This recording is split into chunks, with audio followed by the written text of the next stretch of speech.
What's going on, YouTube? Metal Complex here, and today I've got another awesome custom knife overview to do with you guys. This is a really hot item right now in the custom knife world. This is the Jason Guthrie Custom Scout in Chad Nichols Blackout Damascus.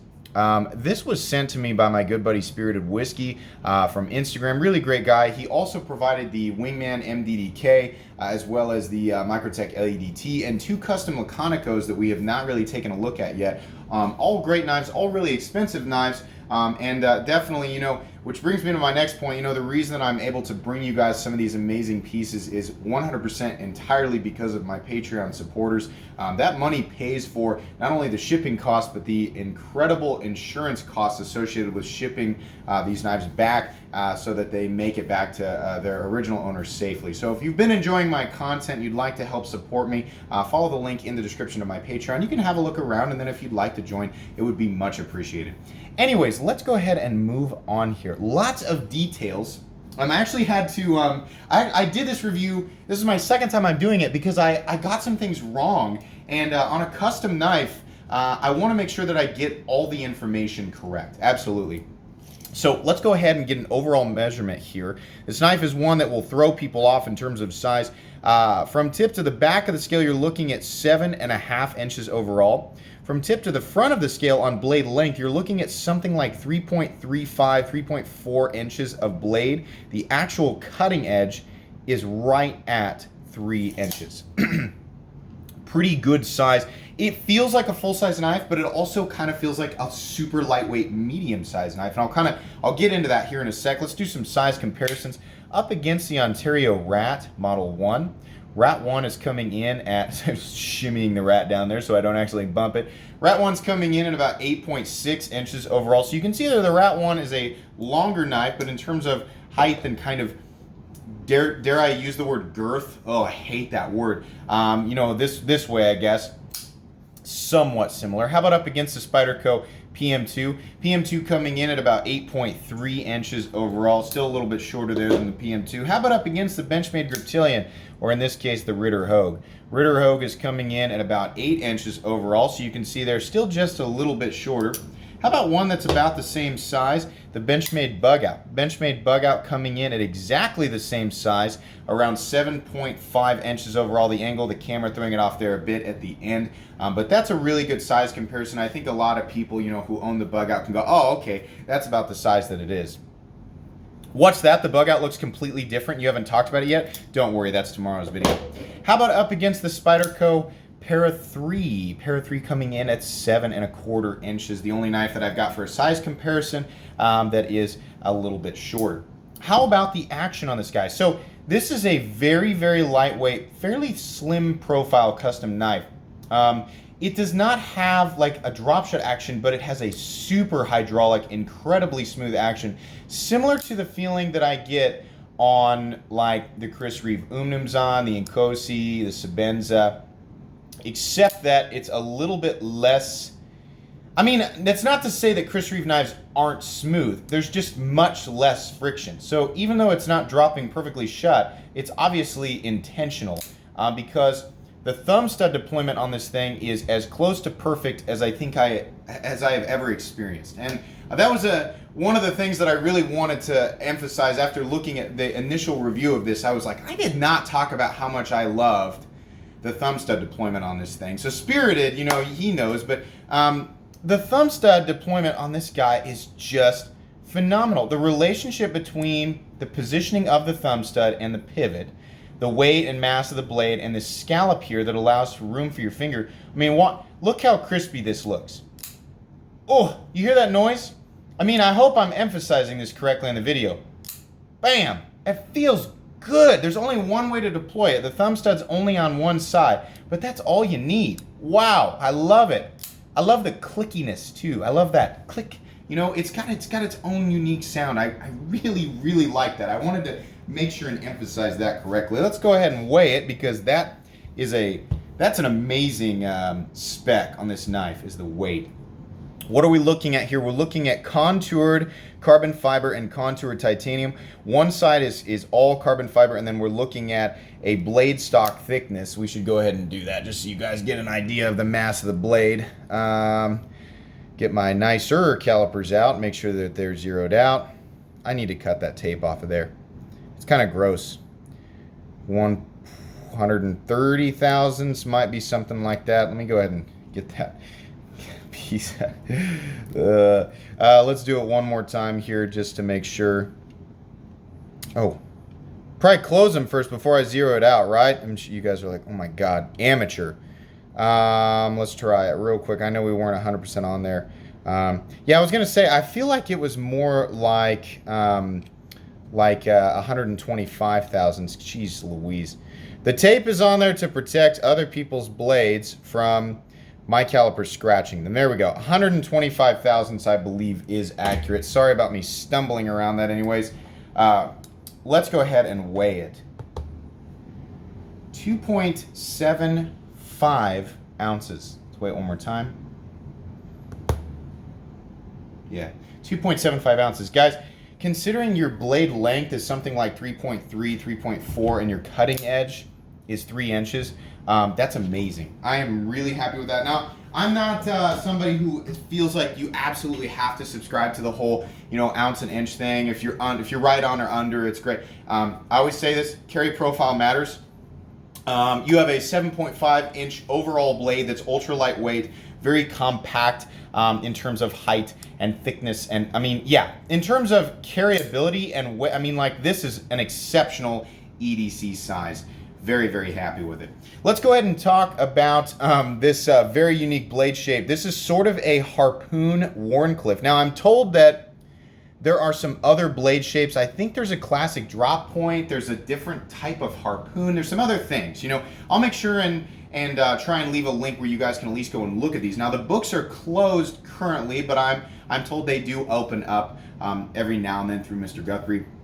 But this is the very first time that I've handled anything from Jason Guthrie, and I'll tell you right now, my first impressions are, holy moly, this is a full custom knife.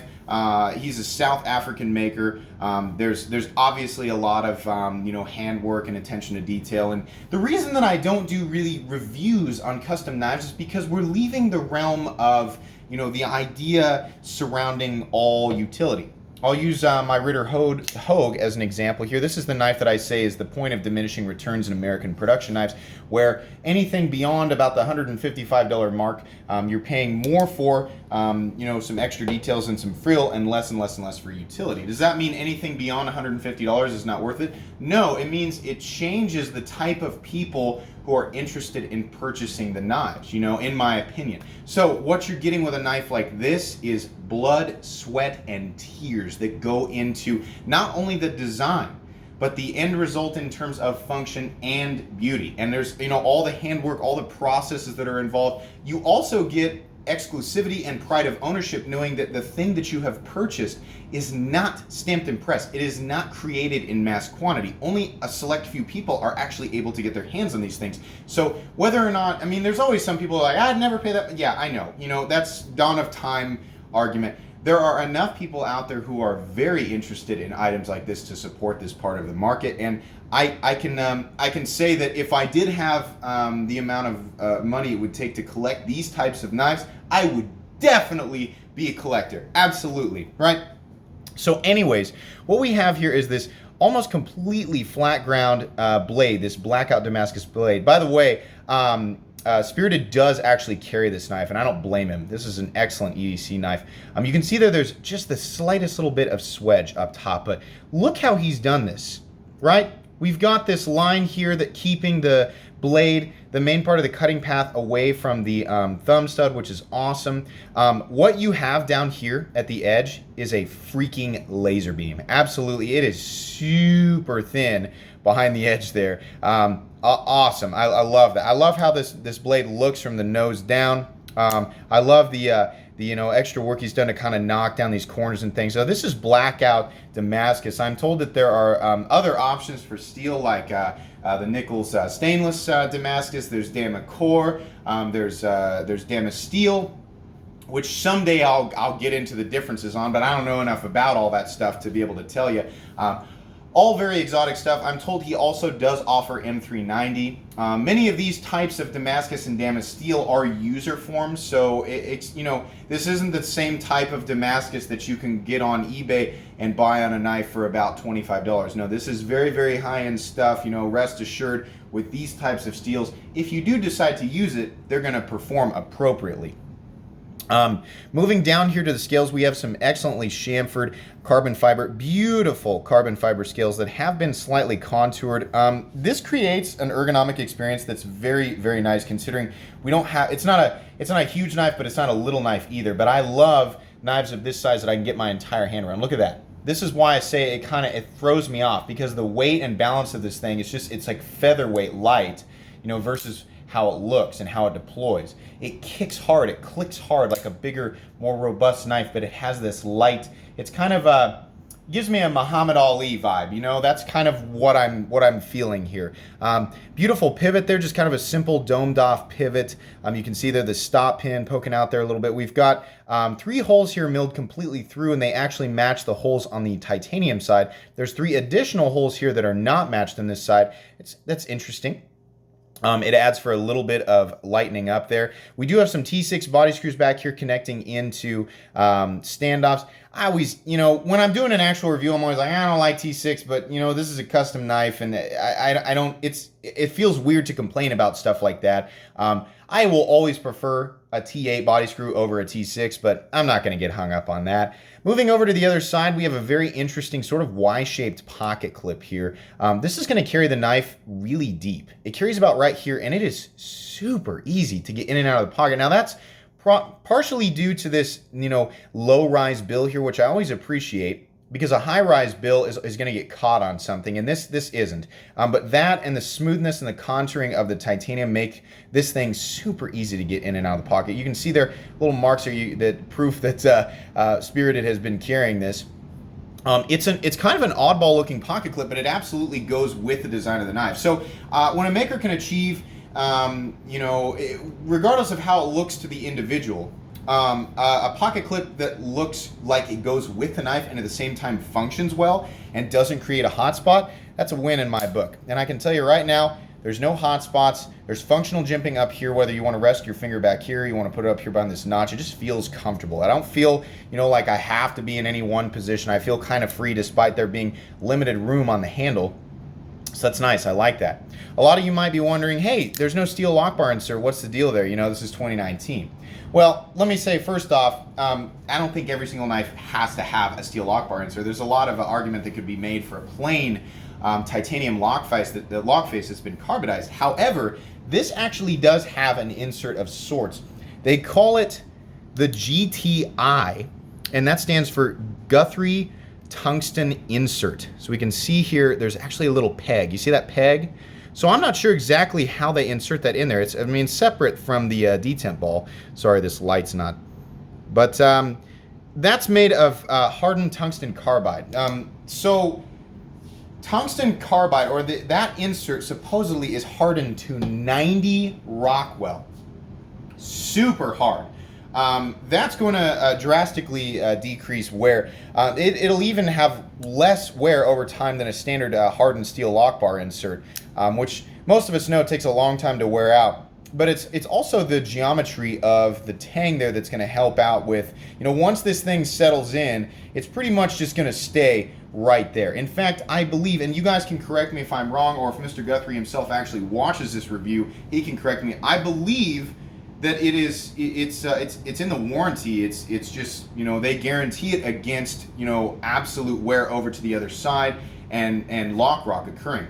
That's pretty cool. I'll tell you right now, the lockup is absolutely 100% solid on this guy. I'm not feeling any movement in any direction. It's absolutely dead centered and has flawless action. It's so satisfying clicking that thing out. It's absolutely satisfying. So what's the price on something like this? Well, there's a lot of different configurations, as is the case with many custom knife makers. You know, you're going to have different front scale options, different, you know, patterns and things like that. Now, I don't know exactly what all he offers, but I know that there's a lot of different things. So if you are, you know, lucky enough to have the opportunity to purchase one of these, According to Spirited Whiskey, we're looking at prices between $700 and about $1,500. What's the price on this one?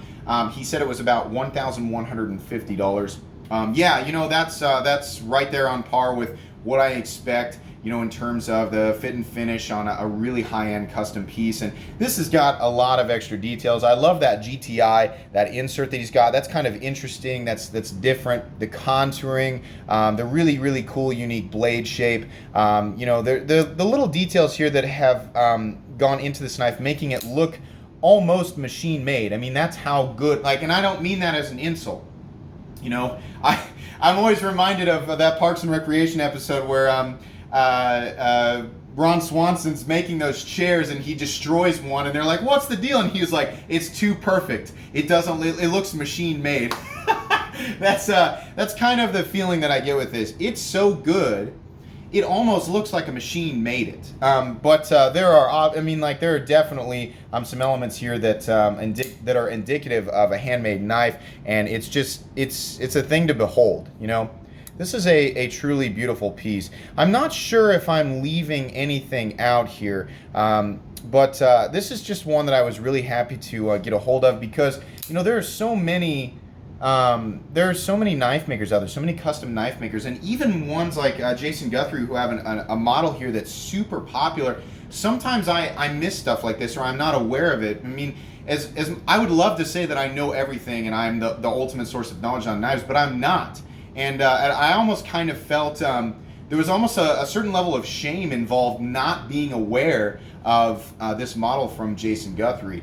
So again, Spirited, I'm really appreciative that you gave me an opportunity to take a look at this, and I hope I've done it justice here because this is truly an excellent piece. This is one of the custom knives I've handled that I can honestly say that I enjoy above, you know, the multitude of other. I haven't handled as many custom knives as I have production knives, obviously, but this is way up there in, you know, knives that I prefer. If you know, I suppose if I could afford it and justify it, this is definitely one of the custom pieces that I would have no problem carrying, as the blade shape is actually incredibly functional, and the knife is made out of materials, you know, or good enough materials, excellent materials, in a way that actually, you know, sort of exemplifies the whole EDC thing. Really, really like this knife. Guys, that's going to be pretty much it. I think that's about all I can say about this excellent piece. If you enjoyed this video, please leave a like. If you'd like to take a look at my other content, I do of course have lots of videos of knives that are either expensive or inexpensive that I don't like, so check those out. And if you enjoy all my content, go ahead and click on this Metal Complex logo, where's my finger, right here, and subscribe because there's definitely more coming. Thanks again for watching, everybody, and have a great day.